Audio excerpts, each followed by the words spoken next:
Hey everyone, uh, let's discuss a little bit the value and the implications of better, deeper sleep. Um, some suggestions that I'll share with you about how to help yourself get deeper sleep.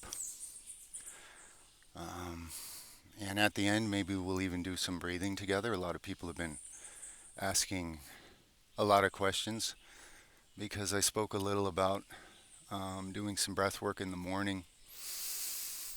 But in this video, I'm going to suggest as one possible means of helping you relax enough to get deeper sleep, maybe some breath work before you sleep. That might be of more value to many people, the situations they're in. So I hope you like my thumbnail. That's my dog Milky. He's such a good boy. We have 4 dogs, 8 cats, um, lots of ducks, quite a few chickens. They're all pets. They're all friends, you know. But he's a comical and a good friend. So I thought maybe he gave me an idea to title something "How to Sleep Like a Dog" because people that have had dogs have often observed how well they sleep, how comfortable they look. Perhaps with jealousy at times, right? Because for humans, maybe it's not so easy. So, what can we learn from our canine friends, or what can we experience similar, right? This video is going to probably be slower than a lot of them because a lot of these videos are more about me giving you information I know can serve you well, and I try to honor your time because I treat others the way I would like to be treated. And usually, if I try to look up a blog or a specific video for a specific kind of information, I'm always a little annoyed that I have to scroll through 47 minutes of people's ego narratives, whether positive or negative, just to maybe, if I'm lucky, find that one piece of information that took about 30 seconds to find. And if someone hasn't time stamped it, I'm literally stuck scrolling around until I can find it. Because time management is super important, especially as you intend to or start to become more sovereign with your own time. But this video is different because I can picture that you may even be listening to it in preparation for going to sleep. So I'm intending for a calming energy, a gentle touch with this, and just to go over some things that I find really useful. I experienced chronic insomnia for a good deal of my life growing up. In fact, basically my entire childhood, not during summer break, but the other 9 months or whatever of the year, going to public school, or and then I went to a private school, but same issue. There was always this schedule, and my internal clock didn't work with it. I was sort of, my natural rhythm was sort of a more nocturnal thing at that age, and that was the opposite of what I was dealing with. And then when I went in, started getting various jobs um, out of school, jobs, professions, etc.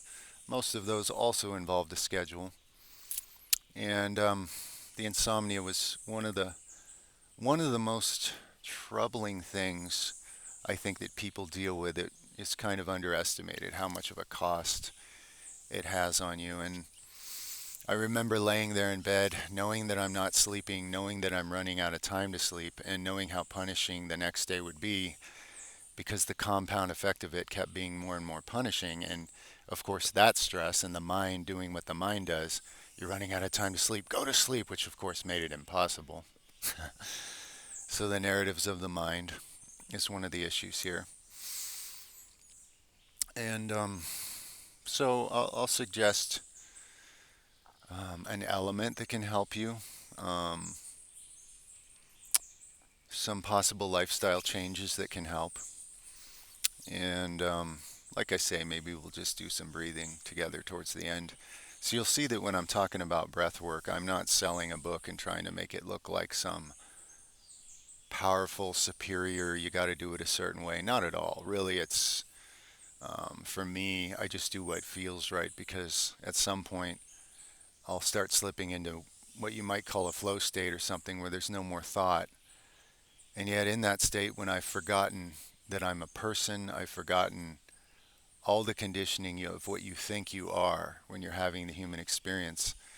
I'm just consciousness. And I used to almost panic when I'd start to reach that state because it took me by surprise. It was stronger than any psychedelics I had ever experimented with, um, which made me really respect the profound power of breath work. And now, when I reach that state, it's no longer startling or it no longer takes me by surprise and I actually enjoy it. And I found that as I'm coming out of that state, say in the morning perhaps when I'm doing this mostly currently, I'll often have the exact creative solutions or ideas for the next step in my own life in various departments without having had to think about it at all, which means that I was sitting in the field of higher consciousness, the infinite divine mind, and whichever expression of that infinite mind or more than a mind really, that infinite consciousness of infinite power and creativity and love. And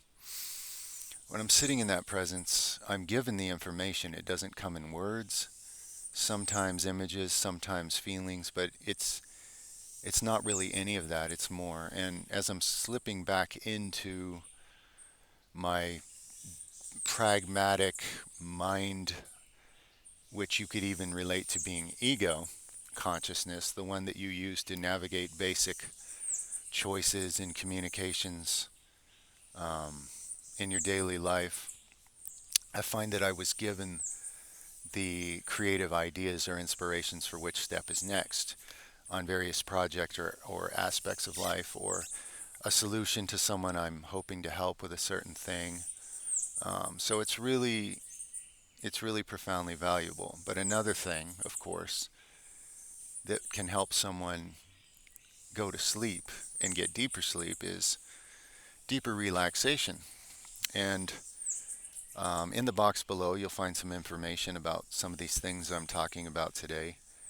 And of course, if you do a little research, you can find a lot more. But one thing is that when you sleep deeper, your cortisol goes lower, your testosterone goes higher. So, as pertains to a fitness channel with a mostly male audience currently, um, I know that's of value.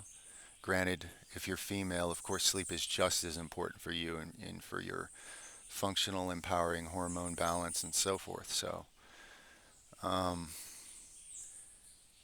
let's see if there was anything else to sort of. Yeah, so we know that stress, cortisol, these things make it harder to sleep. We know that they lower testosterone if you're a male. And that, that's just one thing. That's one measurement people look at. There's many, many, many other physiological struggles that are much harder when you're not sleeping. I mean, when I look back at my growing up years, and fortunately I've been able to provide my kids with a lifestyle where they can do their schooling online and they can sleep however much is natural to them. And my younger son, who just turned 14, is already 6'3". And myself having chronic insomnia my entire upbringing, running on a total lack of sleep. Um, you know, I I'm 6'2" at least, and not that height is the measure of a man by any means, but I realize, when I look at the size of my hands and the length of my arms and things, I probably would have been more like 6'7" or something if I got good sleep growing up. But that's fine. I mean, I'm happy with, like I say, it doesn't really matter how tall you are. It's just an interesting realization that, all the hours missed of growth hormone. And if it's not about your growing years, if you're already an adult physically, I mean, the profound implications to your well being and your ability to make decisions out of love that serve you well versus fear and confusion, all these things are so heavily affected. by what kind of sleep you get or don't get. And your brain chemistry when you don't get enough sleep. Not that this is the only thing going on in the world making brain chemistry difficult for people. Of course, there's so many things, but just starting with sleep, it's such a fundamental thing, and it's it's profoundly difficult for many people for many reasons to get good sleep. So,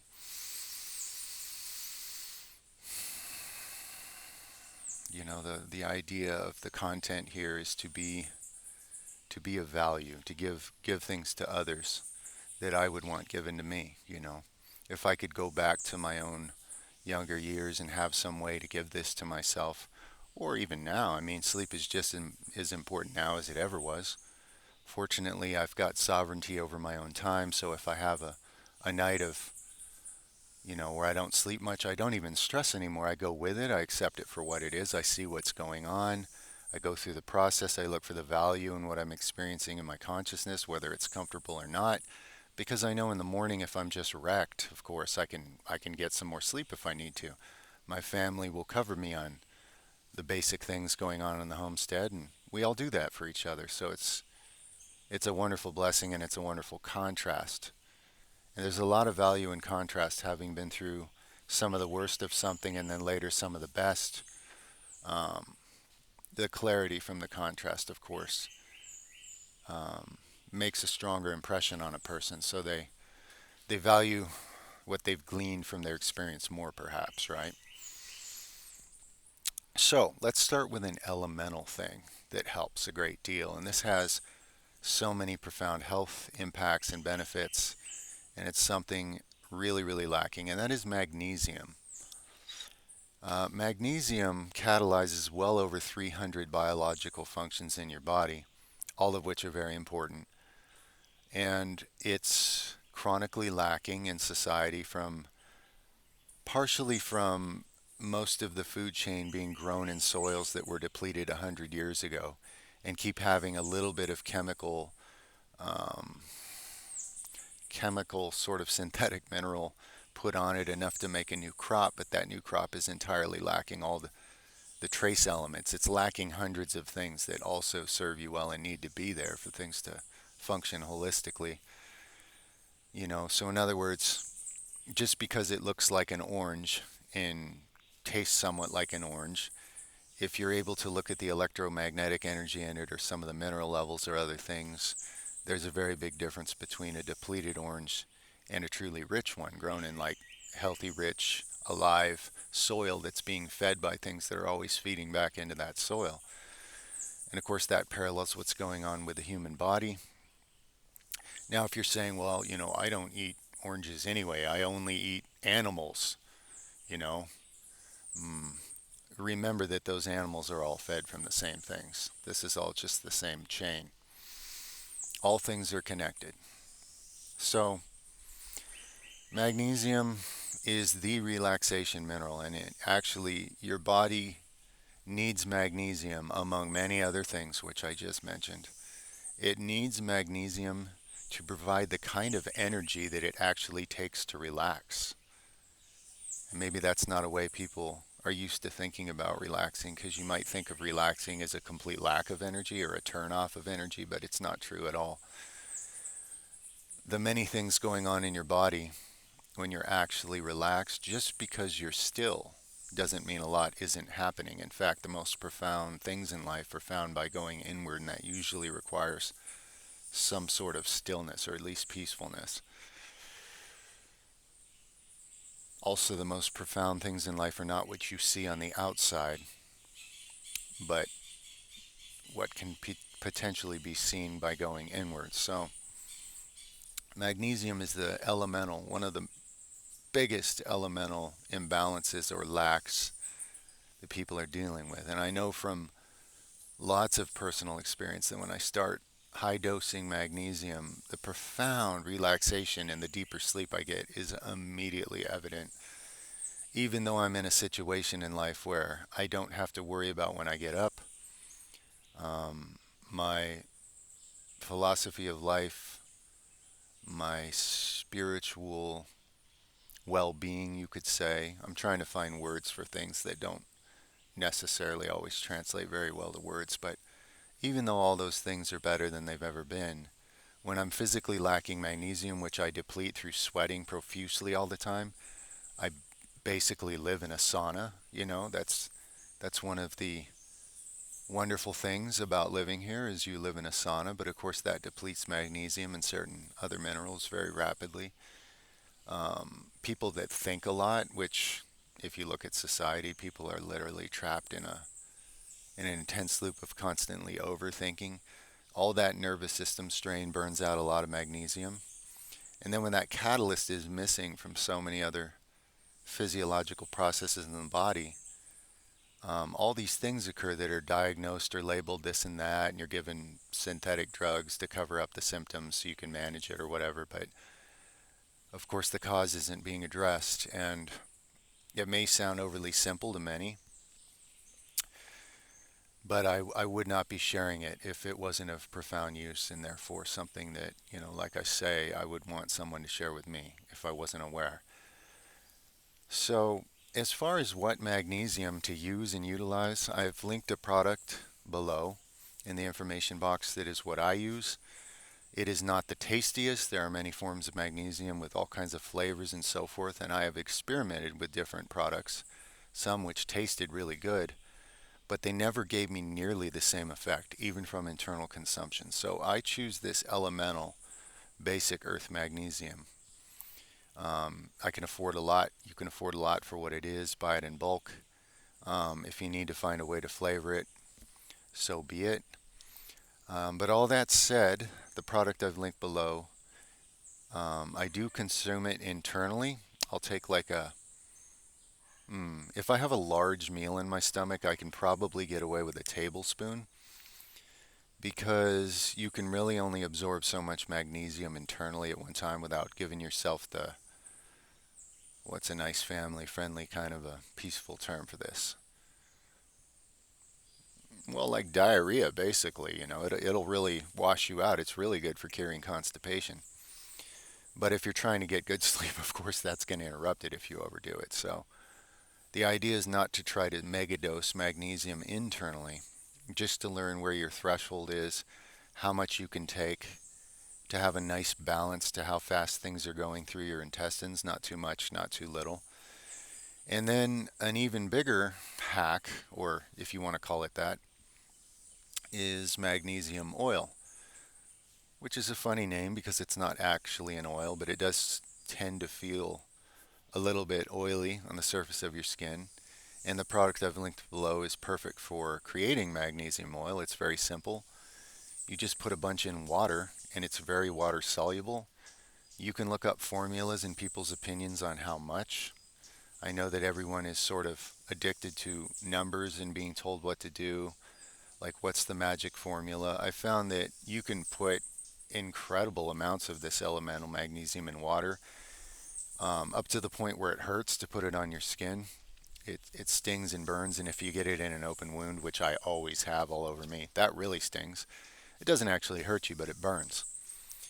Um, some of the research and anecdotal evidence suggests that when you start using this magnesium oil, even if it's in a lower concentration, what you want to do, of course, is put it on as much of the surface of your skin, of your body as you can, because that organ, your skin, can help you absorb much more magnesium than what you're going to be able to just internally ingest.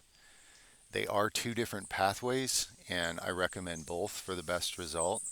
But if you wanted to compare and say which one's better, um, I hesitate to use that term, but actually, for most people, it would probably behoove them, if they were only going to do one or the other, to actually go with the topical route. Most people will be able to absorb more total magnesium through their skin than they will through their digestive tract. So that's something to consider. It's really good for sore muscles, injury recovery, topically, healing wounds. He even helps healing like damaged tendons and ligaments. My wife makes a really good like magnesium comfrey salve that we use that's really good when you have imbalanced muscles or muscle knots or strain things, sore things. It just helps these things align and heal faster. Um, Before a bunch of people ask me for that exact formula, it just consists of some version of castor oil, comfrey, which is like blended and then sort of strained for just like the juice so you don't have like chunks, um, and some magnesium, elemental magnesium. And really, there is no right amount of each of these things. You're free to just toy around with it and mix it up and just come up with a salve. Any different version of it she's ever created works great, and they've all been different in concentrations. We're not really obsessed with numbers here. It's more intuitively guided, and if you feel you need more, just, put more. When you start using it, like I was saying, it might burn your skin, and apparently this is a symptom of lack of magnesium. You'll notice that as you continue to use it, say you create a certain formula, it's in a maybe a you keep it in a mason jar or something, and you drip some on your skin and you wipe it on, and it's like, man, that stings. If you stick with it for a while and you're putting this on your body, it'll actually get to where it doesn't sting nearly as much, and that's a sign that you're starting to saturate your body with more appropriate levels of it. Again, there's information on all these things. Plenty of people know about magnesium oil, make their own magnesium oil, and tout the benefits of it, and that's very real. So I suggest looking into that because it's something that I can easily recommend. It's not dangerous. You can't hurt yourself. You can't overdose on it. Um, if for some reason a person was actually able to saturate their body with an excess of magnesium, which I'm skeptical that's even possible, but if you did, your body would easily just let it off harmlessly. So there's nothing to fear about an overdose, in other words. Um,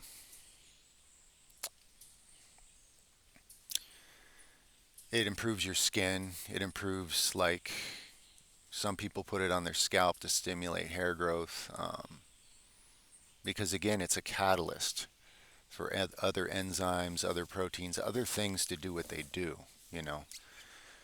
Anything that catalyzes that many amazing functions throughout the body, I mean, is very underestimated in its value. So that is my elemental suggestion to incorporate the benefits of magnesium into your life, into your physiology. And if you do so, well, if you do so, you do so. Okay. Um, Now, where I live, it's one thing, but where people are living in society and you're continuously having more things dumped on you and the food sources and the air and the water and now it's all this electromagnetic interference with your brain and your body's physiology, and they keep amping it up and adding more and adding more, and it's getting harder and harder to even, well, it's getting harder and harder for people to sort of even remain coherent and aware and feel the sort of clarity to do anything about what's even happening. I understand. I understand that there are many things interfering with your sleep. When it comes to those kind of things, you can look into what some people have done who are motivated and innovative, who are stuck in the city for the time being, and all these electromagnetic things are being installed around them without their permission. And there are people that are creative and innovative and motivated that find ways to protect themselves as much as they can from these things, okay? And I recommend you look into that and see what you can do. In my case, my family was living in a city that we knew we had to get out of for a lot of reasons if we wanted to continue living and ever really live more as who we are. And it was very difficult, and there were a lot of things working against us. and we had to protect ourselves in what ways we could. At the time, the electromagnetic interference was pretty bad where I was living and where we were living, and that did harm us. Um, we did what little we had within our control, like stay off of your blue light devices and things like this when it's closer to sleep time. Um, as far as the air, when we get into, breathing to relax, to reduce cortisol, to still the mind, or to at least be able to observe your own mind from a peaceful place and detach from it so you're not stuck in it suffering. Um, what we did, my wife would infuse high quality essential oils into the small condo type thing we were living in so that at least when we're breathing that air, it's killing the microbes, it's fighting the black mold, which that house was inundated with, as so many are now. And it's giving you something to breathe that has benefits. High quality essential oils, for example, actually help your body uptake more oxygen. So they pair well, of course, with breath work and breathing exercises. So we did what we could do. We had all sorts of water filtration going on, and actually, that was just for the shower. I would drive 2.5 hours every weekend to put well water in um, a few barrels, basically, um, non-BPA plastic barrels or something, and bring them home so we had water worth drinking. So we did what we could, but the plan was, this is one step closer.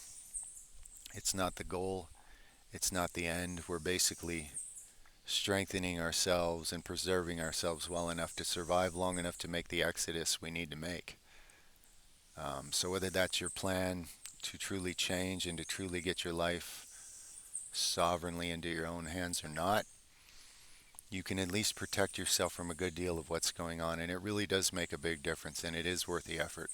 An investment in your health on any level, spiritual health is of the most important, but many people are not even aware they are a spirit. You've been given a backwards training model for creation where they teach you that matter exists and then somehow consciousness comes from that when of course it's completely backwards. Consciousness exists, and consciousness is what is focusing enough to hold energy into these structures we call matter. But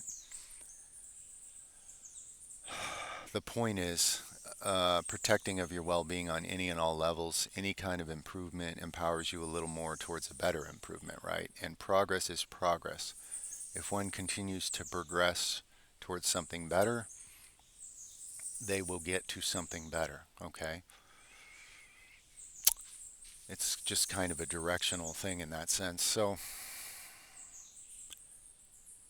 another thing here is well related. Um, the mind is what people have been conditioned to believe they are, but your mind really, what we call mind, is really more like a radio or an antenna. It's more of a receiver. This is why if you really dig and look deeper and study these things, you realize that no one can tell you where anyone's thoughts are actually coming from. And there's a wisdom behind that when you finally realize or see or feel or perceive that you are not your thoughts and your thoughts are not your own. When you observe the mind from a safer place, which is, let's say, a breathwork practice or a better spiritual alignment with truth can help you do, you realize that you are definitely not your mind. Your mind has a lot going on, and your mind is needed for dealing with pragmatic reality in your earthly, physical life. But when you believe you are your mind, then you are literally subject to being controlled by anything that controls the narratives which have trained your mind to believe whatever you believe about life. So, in order to sleep better, part of the idea with the breath work would be to No longer be frustrated with your mind's busyness, the habits it's in, comparing this, fighting that, all the ego narratives, all the worries about the future, all the perceived futures, all the worries about what anybody thinks, all the desires, all the ambitions, and whatever it is, whatever your mind's doing, fears, all the problems the mind experiences, if you look at the root of them, they all come from a fear. Every one of them is rooted in a fear. And when you're actually in love, you can't be in fear at the same time. So to detach from that identity with your own mind and its narratives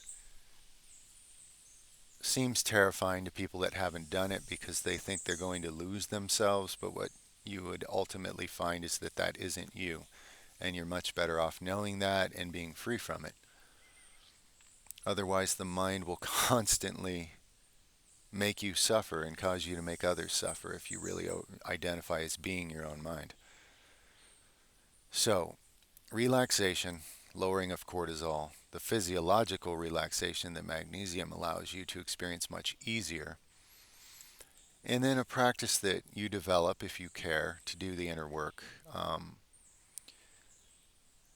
to learn to go deeper into what you are so that you can be free from the illusionary suffering of the human mind. Or if you don't think it's suffering, the addictions of the human mind. Let's talk about addictions. Maybe your current ego idea of yourself is so awesome and exciting that it's keeping you up at night. But again, the point is to learn how to sleep well, right? Or be able to do so. So look at the addictions. What is it that the mind feels the need to constantly be holding on to as if it becomes still, it's going to lose that thing. The obsession. A lot of it in this day and age has to do with electronics, fancy phones, for example. I haven't owned a phone for at least 15 years. Um, and I'd have to say I don't regret that at all. Our family, between the four of us, we have one cell phone because you need it for certain things. I couldn't even have a YouTube channel, for example, without a phone. You have to send little codes back and forth to prove and take pictures that you are even who you say are and such things. There's legal contracts, selling and buying property, things that you can't do in this day and age without a phone. And there's a lot of positive uses, things you can do remotely with wisdom. But once you're addicted to whatever your phone is physiologically doing with your brain chemistry, whether it's most people are probably more addicted to outrage.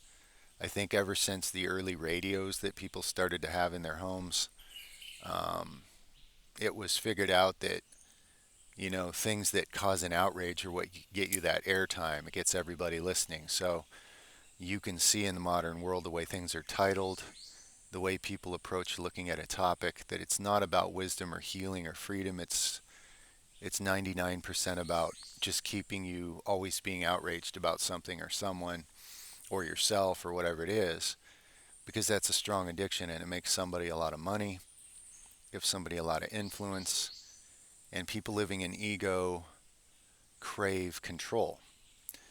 So if they have more people listening to them, doing what they say, fearing what they say to fear, it gets them a lot of seemingly worldly control, and that's an addiction. So whether you're the one telling everybody what to think next, or you're the one that's constantly confused because you're being told to run over here and believe this, and then you're being told to run over here and believe this, and you're told this warning, and you're told that warning, and you're told this outrage, and the whose fault it is, or what to be afraid of, or angry, or excited about, all these things.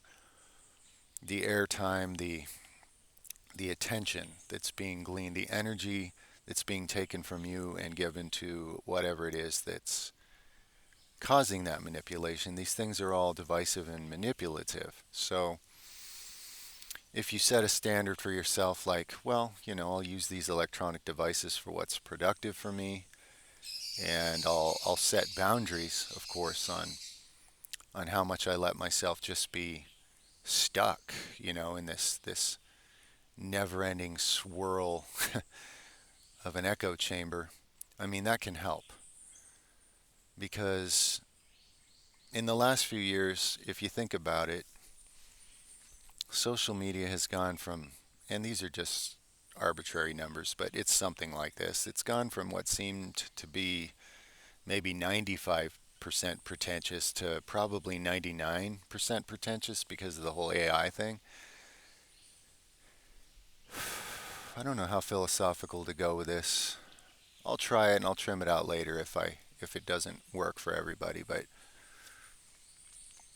basically what the AI is, and most people don't see this, but it's just all the information that mankind thinks it knows about things put all into one place and given the ability to talk and answer questions and imitate life. And now people are able to even further create an illusion of a certain lifestyle they're selling you or a certain identity that you need to have that's going to supposedly complete you. But of course, all these things are taking place in the illusionary ego, which will always be suffering. If if you're addicted to having more, achieving more, supposedly being more, no matter how much you take from anybody, the desperation will get worse because it's not what you're truly looking for and your mind is not truly who you are. So the mastery in learning to detach from these struggles is the ability to detach from the thinking mind, the ego mind, the left brain basically, that honestly believes you are this person and you're separate from everything else, and the world's business model of competition or, somebody always taking advantage of somebody else and all the plotting and scheming and the fears and the ambitions and all these addictions or just information addiction, you know. I say something simple like just do some gentle breath work, do some breath holds, do it how it feels good until it deeply relaxes you. And people just repeatedly are like, but how? How many breaths? Which way am I supposed to hold it? You know, it's like, I know that people have been sold a lot of ideas like, you need to do this in this exact pattern, you need to be facing a certain direction, you need to do it at the magical time of day. But these are all just infinite hoops of the mind that defeat the very purpose of what you're looking to do, which is detach from the narrative of your mind so that you can sleep, so that you can go to a deeper place and regenerate, a non thinking place.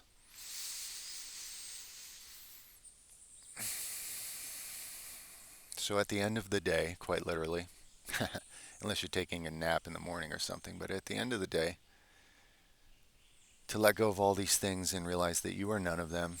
And it doesn't matter how many things are telling you you are. It doesn't matter how many things are telling you what you should be, what you supposedly need, what self improvement supposedly is. If you're tired of chasing your tail, if you're tired of the endless stress that never really goes anywhere, you really have to learn to let it go, at least temporarily. And then you access a different dimension where you leave your conscious mind and you enter a deeper space. And in that space, the brain, the nerves, and different parts of the body get to regenerate much better, including the higher testosterone production. Um, I mentioned that in this video, of course, because this is a fitness channel with some health sauce thrown on it. But it's just one of many, many parameters, of course, that are going to benefit. So, in order to keep it down to a simple list of things, because the last thing you need is for me to feed your information overload addiction and give you 500 different things you can try to sleep better, which will, of course, keep you too busy to ever sleep. The idea is to let go of this world in a sense.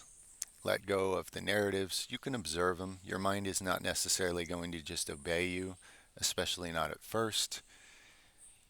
It's not going to turn off. It's going to come back online. The ego's going to constantly be talking and comparing ideas of superiority or victimhood, which are basically the only two games it ever knows. If you want to divide all the different ideas out there into two categories, that's really all they are.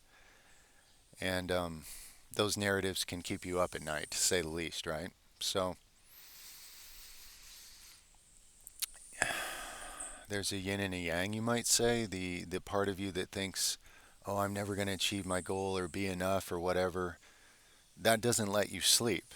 And if you can't sleep, of course, you can't regenerate, you can't have a healthy state of mind and physiology.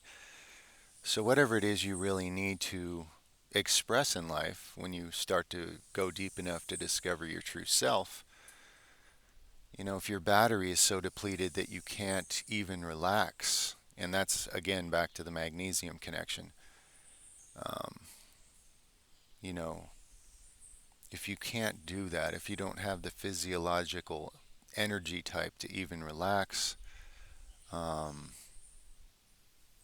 the other side of you, the active side that wants to be stimulated and get stuff done, or whatever you're motivated by, whatever you are aiming for, that side is super, super limited, and its energy reserves become so shallow, and it gets even more easy to constantly be confused by everything all the time.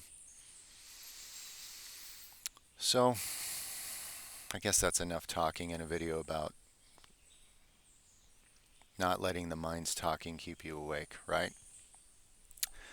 So, just for the peacefulness of it, in case you're perhaps listening to this and coming closer to sleeping, let's just do a little simple breathing together. You guys will see that this is not what you might imagine. It's not the types of many ideas you've been sold about it. There is no right or wrong here. Okay? The idea is to relax at the simplest level. And you'll notice that if you do some kind of breath work, there are changes that take place. These changes take place whether you're really changing your technique or not. It tends to go deeper after a while. Like I mentioned earlier in the video, there were points where I was taken by surprise suddenly when I found myself actually leaving my body, which is something I've done a bunch of other ways. I had an NDE when I was young. I was totally out of my body, which of course reframed life very differently for me than others. I've had a lot of astral projection type experiences, and maybe that's kept a door more open. So I'm not saying that necessarily you will find it that by doing breath work you suddenly cross some threshold you didn't expect to and you're leaving your body, but you might. I don't know. I wouldn't put limits on it. But whether you do or not, the practical value we're talking about here is to help you change your physiology to where you can sleep deeply so you can be more at your best, right? To deal with all the things that you need to deal with. And to be a closer version to an authentic version of yourself as you go forward. So, with all that said, let's just take a few deep breaths together. You'll notice this is not going to be breath holding, like maxing out, trying to increase the breath hold. That's a little different thing. I actually do some breath holding and deep breathing in intervals that actually just make me feel much more blissful, okay? So that's what you see me doing here. Now, if your pattern feels different, I would say hold your breath as long as it's comfortable. When it starts to get a little uncomfortable, gently release it all the way out. And then you'll see me taking a few slow breaths with shorter breath holds, deep, slow, deep in, deep out. And then after a few of those, maybe I do another longer breath hold.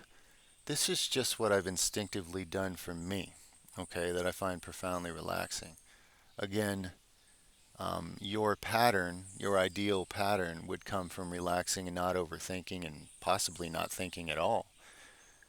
You may, in the beginning, ironically, you may have to think a little bit to remind yourself that you're even doing breath work so you don't forget to do it.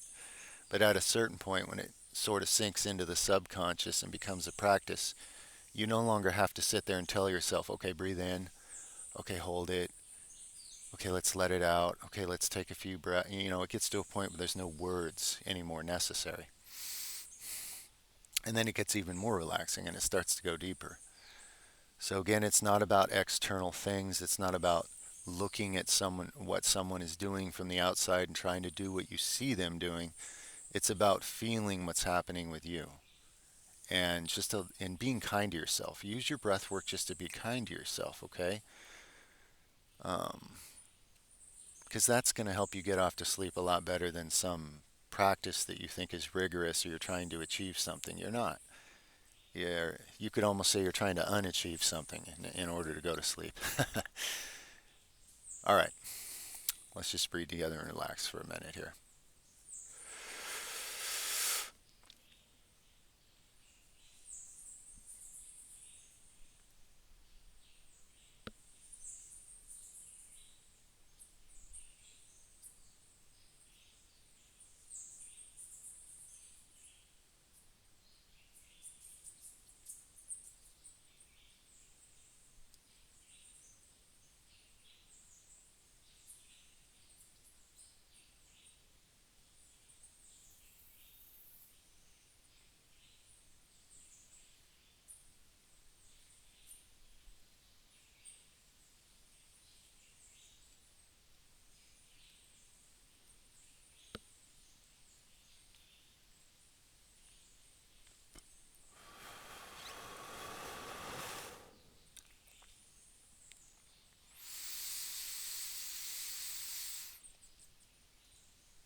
I love you, my friend. May you sleep deeply because you're deeply loved.